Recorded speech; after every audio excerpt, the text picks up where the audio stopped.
Hi friends, welcome to Nelmani kitchen.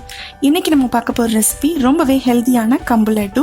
Video ஃபுல்லாக பார்க்குறதுக்கு முன்னாடி நெல்மணி கிச்சனை சப்ஸ்கிரைப் பண்ணிக்கோங்க, பக்கத்தில் இருக்கிற பெல் ஐக்கானை கிளிக் பண்ணிக்கோங்க. வாங்க வீடியோக்குள்ளே போகலாம். இதில் 1 கப் கம்பு மாவு ஆட் பண்ணுறேன். மாவு பார்த்திங்கன்னா கடையில் விற்கிது. இல்லை அப்படின்னா முழுசாக கம்பு வாங்கி வீட்டிலையே கழுவி காய வச்சுட்டு அதுக்கப்புறம் நீங்கள் அரைச்சிக்கலாம். இது கொஞ்சம் குறக்குறப்பாக தான் இருக்கும். நீங்கள் எவ்வளோ பொடி பண்ணாலும் குறக்குறப்பாக தான் இருக்கும். நீங்கள் அப்படியே ஆட் பண்ணிக்கலாம், சலிக்க வேண்டாம். இது எல்லாமே நம்மளுக்கு சத்து தான். ஸோ நீங்கள் சலிக்காமல் அப்படியே நீங்கள் எடுத்துக்கலாம். இதில் இப்போ தண்ணி கொஞ்சம் வெது வெதுப்பாக இருக்கிற மாதிரி பார்த்துக்கணும். இதில் கொஞ்சம் கொஞ்சமாக ஊற்றி நம்ம கையால் நல்லா புட்டு பதத்துக்கு பிசைஞ்சு விடணும். மொத்தமாக ஊற்றி நீங்கள் பிசைஞ்சிங்கன்னா கூட குறைய ஆகிடும், மாவு கெட்டி ஆகிடும். லைட்டாக ஊற்றி பிசைஞ்சிட்டு அதுக்கப்புறம் ஊற்றிட்டு மறுபடியும் அந்த மாதிரி நீங்கள் பிசறி விடுங்க. இது நல்லா உதிரியாக வரணும் மாவு.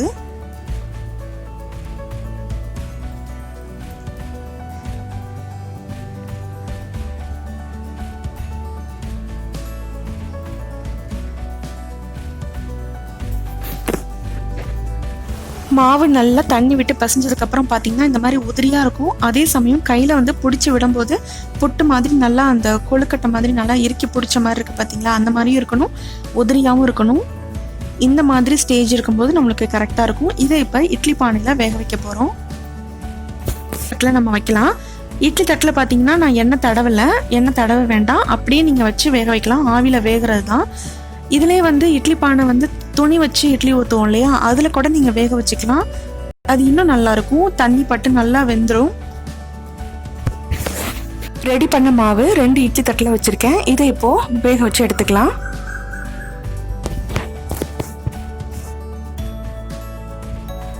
இந்த மாவு பார்த்தீங்கன்னா 15லேருந்து 20 நிமிஷத்துக்குள்ளே வெந்துடும். இது நீங்கள் ஓப்பன் பண்ணி பார்க்கும்போது அதோட ஸ்மெல் நம்மளுக்கு நல்லா வரும். அதுலேயே நீங்கள் தெரிஞ்சுக்கலாம். அதுக்கு மேலே நீங்கள் குக் பண்ண வேண்டியதில்லை. இதை இப்போ நம்ம 20 நிமிஷம் குக் பண்ணிக்கலாம். கொஞ்சம் சூடாக இருக்குது. சூடாக ஆறுனதும் நம்ம ஒரு பாத்திரத்துக்கு மாற்றிக்கலாம். இது வேக வச்சதுக்கப்புறம் நம்மளுக்கு அந்த ஒரு கலர் லைட்டாக சேஞ்ச் ஆனது தெரியும். கொஞ்சம் ஆவிப்பட்டு அந்த மாவு சேஞ்ச் ஆகிருக்கும். மாவு ஒரு பாத்திரத்தில் மாற்றியாச்சு. இந்த மாவு பார்த்திங்கன்னா ஆவியில் வெந்ததுக்கப்புறம் கொஞ்சம் கொஞ்சமாக கட்டி கட்டியாக இருக்கும். அது ஆவியில் வெந்ததுனால அப்படி இருக்கும். இதை இப்போ நம்ம மறுபடியும் சூடு ஆறுனதுக்கப்புறம் மிக்சியில் போட்டு தூள் பண்ணி எடுத்துக்கலாம். இதை இப்படியும் நம்ம சேர்த்து லட்டு பிடிச்சோம் அப்படின்னா அந்த ஒரு கட்டி கட்டியாக இருக்கிறது அப்படியே இருக்கும்.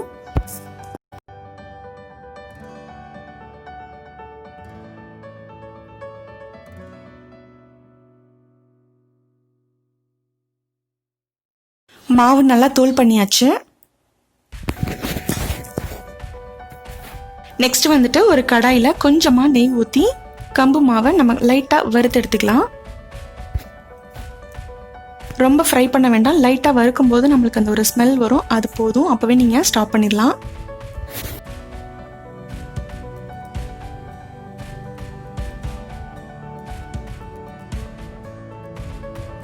நெக்ஸ்ட் ஒரு சின்னதாக பேன் வச்சுட்டு அதில் நெய் ஊற்றி முந்திரி பருப்பு வறுத்துக்கலாம். முந்திரி பருப்பு இந்த மாதிரி சின்ன சின்னதாக கட் பண்ணி வச்சுருக்கேன்.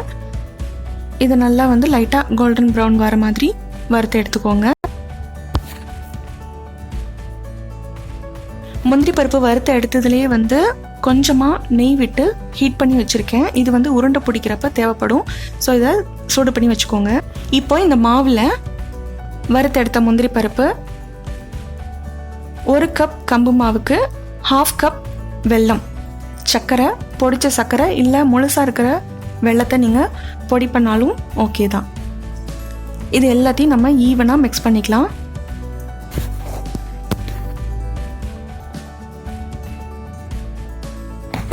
இந்த மாவுக்கு 1 கப்புக்கு 1/2 கப் கரெக்டாக இருக்கும் ஸ்வீட்டு. இதுக்கு மேலே எக்ஸ்ட்ரா நீங்கள் ஆட் பண்ணாலும் ரொம்ப அதிகமாக தான் இருக்கிற மாதிரி இருக்கும். நல்லா ஈவனாக மிக்ஸ் பண்ணியாச்சு. இப்போ வெது வெதுப்பாக இருக்கிற நெய் கொஞ்சம் கொஞ்சமாக விட்டு நம்ம உருண்டை பிடிக்க போகிறோம். இது நெய் கொஞ்சம் ஆறிடக்கூடாது, லைட்டாக கை பொறுக்கிற சூட்டுக்கு இருக்கணும். கொஞ்சம் கொஞ்சமாக ஊற்றி நல்லா பிசைஞ்சு உருண்டை பிடிக்கணும்.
ரொம்பவே ஹெல்த்தியான டேஸ்டியான கம்பு லட்டு ரெடி ஆகிடுச்சு.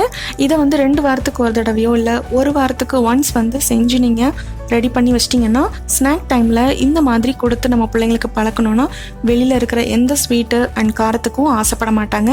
ஸோ இந்த மாதிரி சத்தாக சாப்பிடும்போது குழந்தைங்க நல்லா ஆரோக்கியமாகவும் ஸ்ட்ரென்த்தாகவும் இருப்பாங்க. இந்த ரெசிபி உங்களுக்கு பிடிச்சிருந்தா லைக் பண்ணுங்கள், ஷேர் பண்ணுங்கள், கமெண்ட் பண்ணுங்கள். அண்ட் மறக்காமல் நெல்மணி கிச்சனை சப்ஸ்கிரைப் பண்ணிக்கோங்க.